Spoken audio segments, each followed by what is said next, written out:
Et bienvenue à toutes et à tous. Merci infiniment d'avoir choisi Média TV pour vous accompagner. Plus précisément, on se dit tout. Nous allons parler de développement personnel et professionnel. Personnel avec le goût de l'effort chez les enfants dans un petit moment. Restez avec nous. Mais avant, on va parler de management et donc de développement professionnel. Le management pluriculturel, multiculturel, interculturel. C'est comme ça qu'on l'appelle. Mona Sqali, comment ça va? Très bien, je te remercie. C'est un plaisir de vous avoir. C'est également un plaisir partagé. Enseignante, consultante coach et DG de Coach to Win. Merci infiniment d'être là. Avec plaisir. Alors justement, c'est un petit peu votre actualité, le management interculturel. Le management d'une part et l'interculturel justement s'impose de jour en jour à travers toutes les entreprises, donc la mondialisation, la globalisation fait qu'aujourd'hui l'interculturel devient de plus en plus d'actualité. Pourquoi? Parce que tout le monde le sait, quand il y a une meilleure ambiance de travail interculturelle, on arrive plus facilement ensemble vers un objectif qui lui reste commun au sein de chaque entreprise. Alors quelles sont les principales demandes justement des entreprises? Quelle est la problématique principale?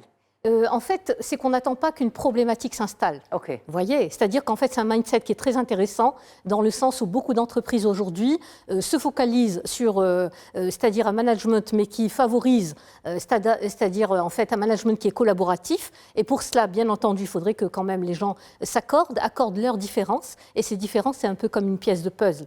Vous voyez, c'est-à-dire quand vous voyez une image finie, c'est franchement agréable. Mais pour y arriver, on a vraiment besoin de chaque pièce et l'intérêt, la valeur ajoutée, c'est que chaque pièce est différente de l'autre. C'est ce qui permet en fait d'avoir une image finie qui est aussi parfaite que cela. Et quand vous remarquez que vous avez un puzzle, il manque une seule pièce, et ça fait toute la différence.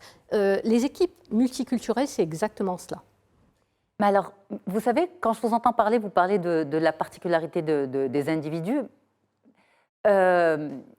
Nationalité à part, même dans une équipe, on va dire, on va prendre 100% sénégalaise, 100% marocaine, 100% gabonaise, chaque individu est unique. Oui. C'est-à-dire qu'au-delà de l'interculturel, il y a aussi l'individuel. Tout à fait, absolument. C'est-à-dire que même dans une même famille, entre un frère et une sœur, qui ont vraiment les mêmes parents, qui vont avoir, on va dire, une partie d'éducation qui est la même. Quand vous avez, par exemple, l'adolescence qui va se passer, par exemple, dans le pays où il a vécu, à partir du bac, peut-être qu'il va aller faire, disons, il va aller faire des études à l'étranger, mais au retour, finalement, il va ramener avec lui un petit bout culturel qu'il a acquis, parce que forcément, on est des êtres humains avec des émotions et du coup, pour s'implanter dans un pays, on a besoin d'interagir. Je veux dire, ce lien social, c'est ce qui nous détermine en tant qu'être humain. Et ce qui veut dire que parfois, c'est pour cela qu'on peut aussi parler parfois de choc culturel. Ça peut arriver, par exemple, pour des personnes qui ont grandi dans une petite ville et qui viennent dans une grande ville dans le même pays. Et ça peut aussi être le cas, par exemple, de personnes qui ont passé peut-être 10 ans à l'étranger, qui ont travaillé à l'étranger, qui reviennent au Maroc et qui ont du mal à s'adapter. Pourquoi? Parce qu'entre-temps, ils ont changé.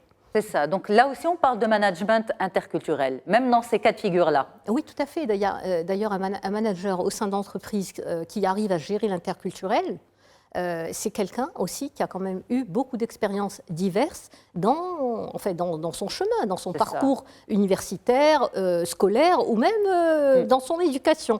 Par exemple, des enfants qui ont voyagé avec les parents dans d'autres pays, ça facilite beaucoup déjà qu'ils acquièrent d'autres langues, qu'ils aient aussi en fait une capacité d'adaptation par rapport à l'autre. Parce qu'en général, quand on n'a pas trop changé d'environnement et de visibilité quand on est petit, finalement on ne peut connaître que ce qu'on a vu. Vous voyez, donc le cadre de référence, il reste le même. Et le souci qu'il y a quand il y a de l'interculturel entre des régions différentes, entre des pays différents, c'est que finalement, il y a des barrières qui sont l'ego. Vous voyez? Donc, ce qui est intéressant, c'est que par exemple, dans une multinationale, ce multiculturel est favorisé. Pourquoi? Parce qu'on sait très bien qu'aujourd'hui, il y a une synergie. La valeur ajoutée, c'est les différences de chacun. Et on l'a bien vu depuis Covid.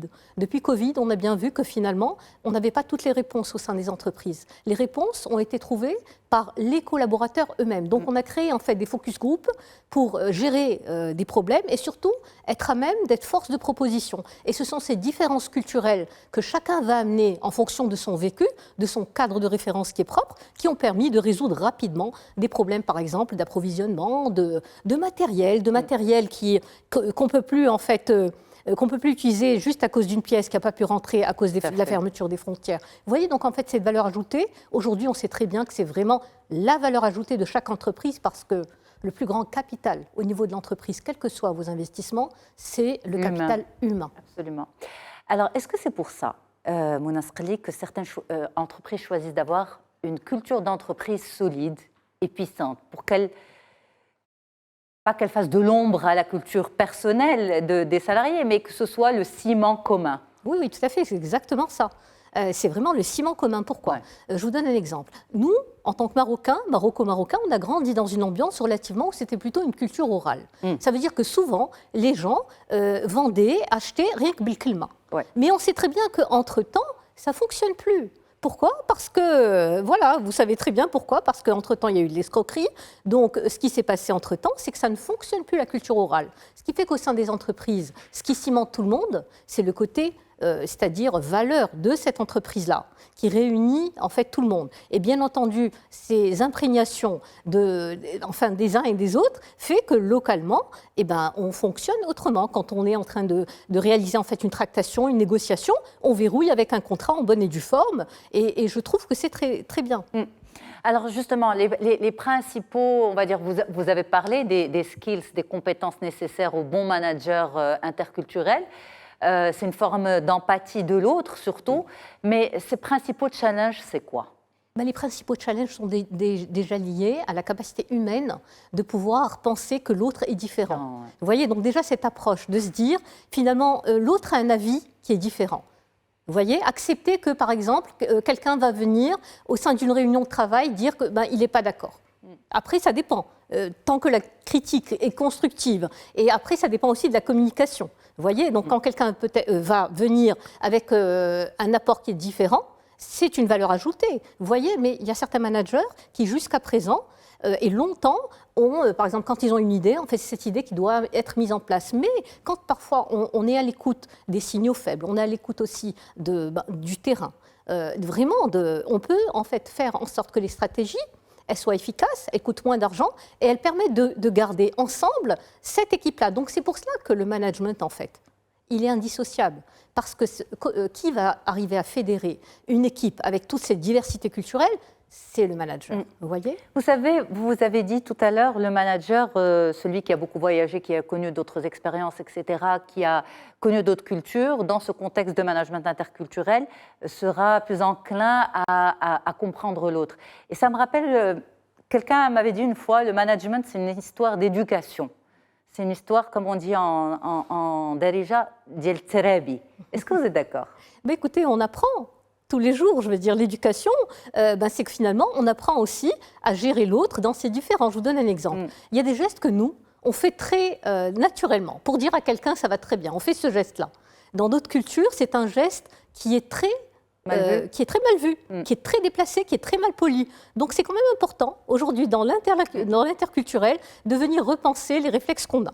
Il y a aussi d'autres exemples, par exemple, les Coréens. Les Coréens, quand eux, c'est-à-dire il faut absolument éviter de pointer quelqu'un du doigt, parce que eux là-bas, quand ils pointent quelqu'un du doigt, c'est pas quelqu'un, c'est un objet ou un animal. Donc quand on pointe un être humain du doigt par réflexe, dans d'autres cultures, pour eux, ils peuvent le prendre très très très mal. Donc cette éducation-là, c'est l'écoute. C'est finalement voir peut-être, quand on ne connaît pas trop la culture de l'autre, peut-être regarder, voir, se documenter, écouter. Donc l'écoute, elle est capitale. Mais est-ce que ce n'est pas le rôle des RH aussi dans ce contexte-là, par exemple, quand on sait que dans une boîte, il y a autant de différences, de dresser une communication dans ce sens, mais presque officielle, comme une feuille de route. Oui. Voilà, on a avec nous telle nationalité, telle autre nationalité, voilà ce qui dérange, voilà ce qui dérange. Est-ce qu'on peut aller dans l'exhaustif comme ça ou pas ?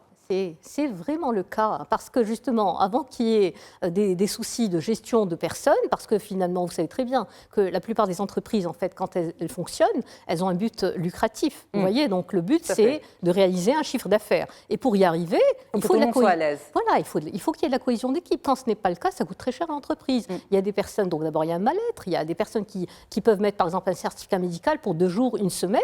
Et puis avec cela, il y a aussi la notion, en fait, d'image de l'entreprise. Donc, Donc, en interne, c'est un peu... voilà, donc il y a quand même des valeurs qui sont mises en place au niveau de l'entreprise, qui sont célébrées lors des journées officielles. Et puis, c'est-à-dire en parallèle, il y a aussi des actions qui se font, par exemple, de team building pour construire cette cohésion d'équipe et qui se font régulièrement. Et d'ailleurs, c'est dans ce sens que j'interviens dans beaucoup d'entreprises. Et ce que je trouve extraordinaire, c'est qu'on n'agit pas aujourd'hui devant des problèmes. On anticipe que ce genre de problème arrive. Et ce que je trouve aussi extraordinaire, c'est que depuis que Covid a commencé, cette cohésion d'équipe, elle s'est imposée. Pourquoi ? Parce qu'on a très bien compris que la vie, en fait, ce n'est pas un acquis. Et je veux dire, on a compris aussi qu'un collègue, ce n'est pas juste quelqu'un qu'on va voir peut-être même plus au bureau que chez soi. Mais c'est quand même important de se dire que cette cohésion d'équipe, c'est avant tout des êtres humains avec des valeurs communes qui sont des valeurs communes, en fait, d'existence, de respect de l'autre et d'éthique. Et ça, c'est universel. Et d'ailleurs, ce qui détermine absolument cette universalité, vous le savez mieux que personne, c'est aussi, en fait, la charte des droits de l'homme qui est donc promulguée et qui est reconnue par le monde entier. Bien sûr. Mona Sqli, merci infiniment d'avoir été là. Justement, sur cette note, on s'arrête et on va apprendre à nos enfants le goût de l'effort. Est-ce que vous trouvez que les enfants aujourd'hui, vous rencontrez, enfin ils ne sont pas enfants, mais vous rencontrez pas mal d'étudiants justement actuellement. Est-ce que vous trouvez que cette génération a un goût de l'effort différent ? Vous parlez des Marocains, des jeunes Marocains ? Oui, absolument. Des jeunes Marocains, ils ont le sens de l'effort. En fait, cette génération a besoin de trouver du sens à ce qu'elle fait.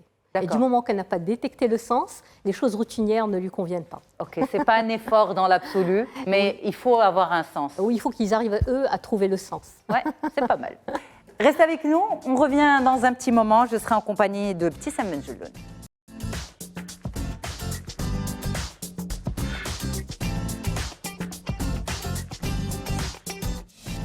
Et ce goût de l'effort avec vous, Petit Sam Benjeloun, psychologue clinicienne. Comment ça va ? Très bien. Un plaisir de vous avoir. Merci beaucoup. Alors justement, il y a un petit moment avec Mona Sqli, elle me disait, cette nouvelle génération a besoin de comprendre le sens pour y mettre de l'effort.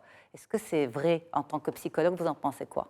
Oui. Cette nouvelle génération, justement. Avant, nous, on nous disait de faire, on faisait. Exact. Là, c'est différent. Là, il faut qu'on sache pourquoi on fait, Ouais. mais pas les jeunes. Et en fait, on n'accepte pas, on est vraiment dans l'ère de tout de suite. Maintenant, j'accepte pas les frustrations, j'accepte pas le temps que ça prend, Oui. et je veux tout de suite, parce que c'est de la génération youtubeur, Ouais. qui gagnent beaucoup d'argent facilement, soi-disant, Exact. les footballeurs. Et donc, on est dans cette pensée magique de ça vient comme ça Ouais. va venir, et puis je vais devenir super riche, mais dans quel sens ? En fait, c'est quand tu leur dis, comme vous disiez, la dame qui était là tout à l'heure, c'est quoi le sens ? C'est juste devenir riche ? Ouais. Mais pourquoi ?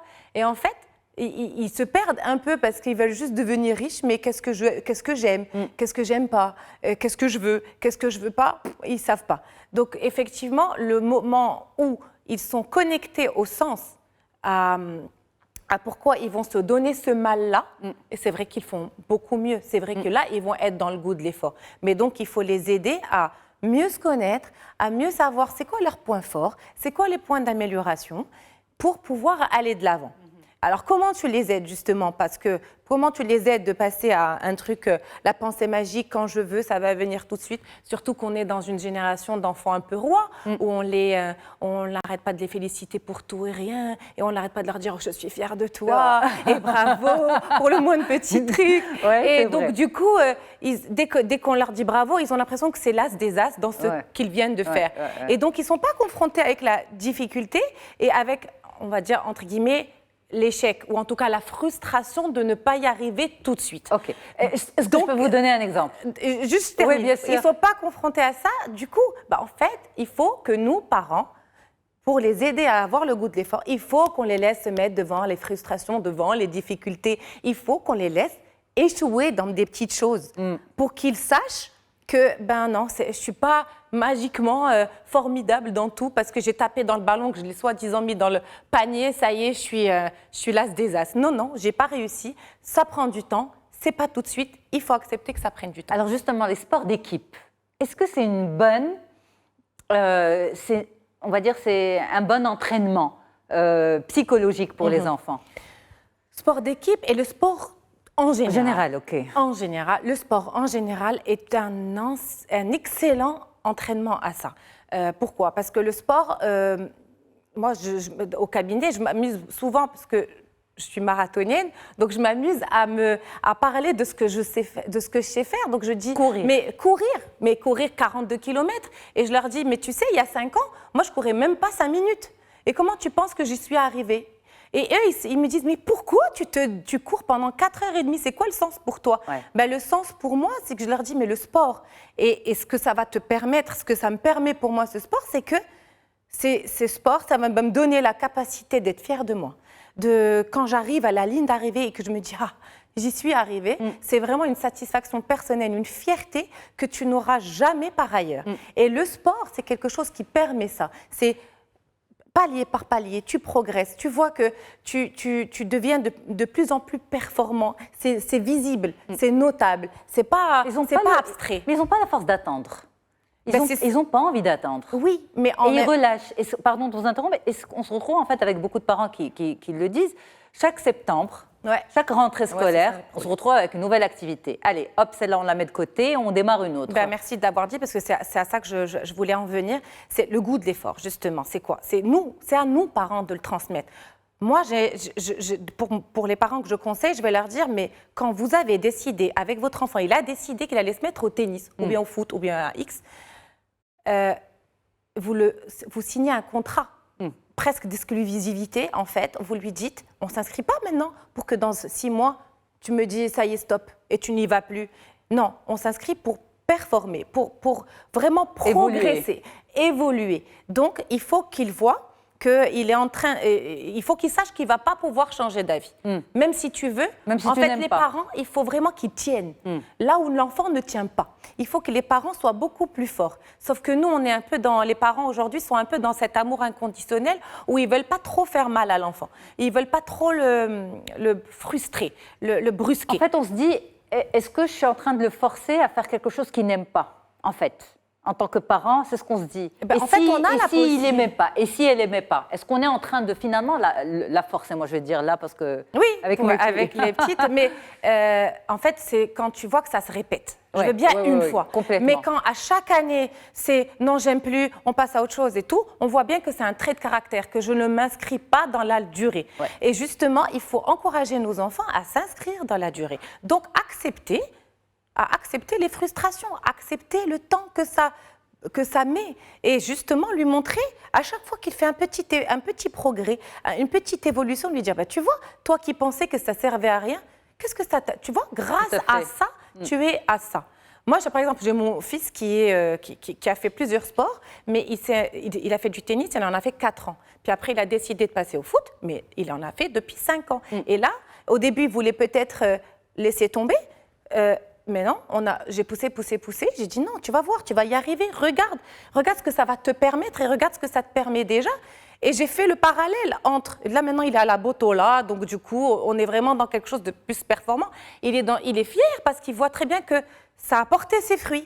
Mais pendant que ça portait ses fruits, je lui ai montré. Et je lui ai montré qu'est-ce que ce fruit-là que tu as dans le sport t'apporte aussi dans ta vie. Par exemple, dans ses études. Dans sa persévérance avec ses amis. En fait, ça lui apporte une patience et une persévérance et une force de caractère ailleurs que dans le sport. Donc, c'est des mécanismes qui se sont créés et il sait que c'est grâce à son sport qu'il l'a acquis. Bon, sa maman est psychologue quand même. Mais pas que, mais sa maman est psychologue, mais sa maman est d'abord aussi sportive, son papa aussi. Donc il faut aussi se dire qu'on est aussi un modèle. Tout à fait. Si on veut apprendre à nos enfants à avoir le goût de l'effort, apprendre à prendre sur soi, à avoir un petit peu mal pour y arriver, ben on doit donner l'exemple. Mais il faut que nous, parents, on accepte que nos enfants aient un peu mal. Laissez-les tomber, laissez-les ne pas y arriver. L'échec, encore une fois, c'est aussi une lecture positive de l'échec. L'échec, c'est quelque chose de positif. C'est grâce à ça qu'il va pouvoir rebondir et décider que ça ne se reproduise pas et qu'il veut progresser. Donc, se donner les moyens d'y arriver. Et apprendre à ne pas lâcher. Voilà, exactement. Et apprendre à ne pas lâcher et à être patient. La frustration, etc. Absolument. Maintenant, quand on a par exemple des parents qui nous regardent maintenant, qui se retrouvent complètement dans ce que vous dites, mais que ni le papa ni la maman ne sont sportifs, comment donner le goût de l'effort à l'enfant? Parce qu'il y a cette prise de conscience qu'il faut le faire alors qu'on n'est pas un modèle. Eh bien, dire, tu vois, chérie, moi, je ne suis pas un modèle. Ben oui, il faut savoir reconnaître ce qui est à reconnaître. Ouais. Tu vois, chérie, moi, je ne suis pas un modèle. J'aurais aimé que ma mère ou mon père ou quelqu'un me dise persiste, continue. Et aujourd'hui, je suis presque dans une forme de regret et j'aurais aimé que. Je te propose de le faire. Donne-toi les moyens de les faire, comme ça tu vas être fière de toi. Parce que moi, je n'ai pas eu cette chance d'avoir cette capacité d'être fière de moi. Et la jouissance qu'on peut tirer de cette fierté, elle est inégalable. Et ça va pouvoir te donner des ailes. Et on peut lui donner des exemples. Regarde, imagine-toi, visualise-toi en train de réussir à. Visualise-toi dans 2 ans quand tu auras atteint ce niveau. Qu'est-ce que tu imagines que ça pourra te procurer? Qu'est-ce que tu imagines que tu auras comme satisfaction? Quelles sont les choses que tu vas pouvoir faire grâce à cette réussite? Et en fait, en l'aidant à visualiser ce que ça va lui apporter, donc comme vous disait la dame tout à l'heure, mettre du sens, le pourquoi je dois faire, là, il avance. Et on le pousse, et on le pousse, et on le pousse. Mais on doit pousser. Alors, l'autre revers de la médaille, c'est justement ces parents qui n'ont pas eu quelqu'un derrière pour les pousser à ce genre d'activité, etc., et qui vivent ça par procuration avec leurs enfants à l'extrême. Justement, ne pas faire abstraction non plus de l'envie de l'enfant ou de son rejet d'une activité, parce qu'en tant que parent, on estime qu'il faut qu'il continue. C'est là toute la richesse du couple et toute la richesse de la famille. C'est-à-dire que si un des 2 parents sont dans ce côté un peu malsain de vouloir à travers son enfant le vivre par procuration, j'attends de l'autre conjoint qui ouvre les yeux à sa femme ou à son mari pour lui dire « laisse-le tranquille ». Et puis l'enfant, il faut aussi faire confiance en l'enfant. Il va le ressentir et il faut qu'il sente qu'on lui ait donné le droit de dire oui ou de dire non. Mais des oui et des non justifiés. C'est juste qu'il ne faut pas que ça... Je veux dire, un enfant qui dit « non, je n'aime pas le tennis je ne vais pas tout de suite... » D'abord, je vais sonder. Pourquoi pas le tennis? Qu'est-ce que tu n'aimes pas dans le tennis? S'il me dit que je n'aime pas parce que j'aime pas et qu'il me prouve qu'il n'aime pas, ok, fine. Mais s'il me dit c'est juste que j'aime pas la compétition, j'aime pas l'effort que ça... Là, je vais pousser plus. D'accord? Donc, tout dépend de la discussion que vous allez, l'échange que vous allez avoir avec votre enfant. Il faut qu'il soit capable d'argumenter. Oui. Et c'est surtout si vous voyez que ça se répète, et que ce n'est pas que dans le sport, c'est dans toutes les activités, toutes les choses qui vont demander des efforts, vous voyez qu'il est plutôt là à vouloir qu'on le serve. Justement, déjà, en tant que parent, ne plus traiter nos enfants comme des enfants rois qu'on traite et qu'on leur donne tout, les laisser venir vraiment goûter à aller chercher quelque chose. Goûter à l'effort. Goûter à l'effort, même à la maison. Tu veux un gâteau, je ne vais pas toujours te le faire, va te le faire. Tu veux acheter telle chose, ok, moi je t'aide à payer la moitié, mais toi tu te payes la moitié. C'est plein d'exemples comme ça. Mais il ne faut pas tout le temps tout donner d'un coup sans que l'enfant ait, entre guillemets, mérité. Ça se mérite. Mais c'est des récompenses? Une forme de récompense. Mais c'est une récompense pour soi. Parce que quand tu auras ramassé l'argent et que tu auras cette jouissance de te dire il y a moi, dans ce truc que je voulais acheter, je me le suis payé, tu vas voir que la fierté que tu auras à te l'avoir payé. Donc, ce n'est pas qu'une récompense. D'abord, tu te fais plaisir à toi et tu grandis. Regarde, constate comment tu grandis. Tu es en train de devenir autonome, tu es en train de gagner en estime de soi, tu es en train de gagner en confiance, tu es en train de grandir. Vous n'entendez pas parfois « Mais maman, arrête, c'est pas grave, tu peux me l'acheter ». Maman, oui, bien sûr que je l'entends tout le temps. Mais maman doit être assez forte par amour pour son enfant de ne pas l'acheter même si elle a les moyens. Moi, je vois énormément de parents qui ont beaucoup d'argent et qui donnent. Cet enfant n'a absolument plus le goût de rien. Tout est là. Donc, il ne va plus aller se donner les moyens d'aller chercher quelque chose. Et il le faut. Oui. Merci infiniment, petit Avec Samuel grand Jeloun, de plaisir. remettre les pendules à l'heure. Oui. Merci infiniment. C'est un plaisir de vous avoir, un plaisir de vous retrouver prochainement. Et puis, n'hésitez pas à revoir cet épisode dans son intégralité sur mediantv.com. À très vite, très bonne suite des programmes. Au revoir.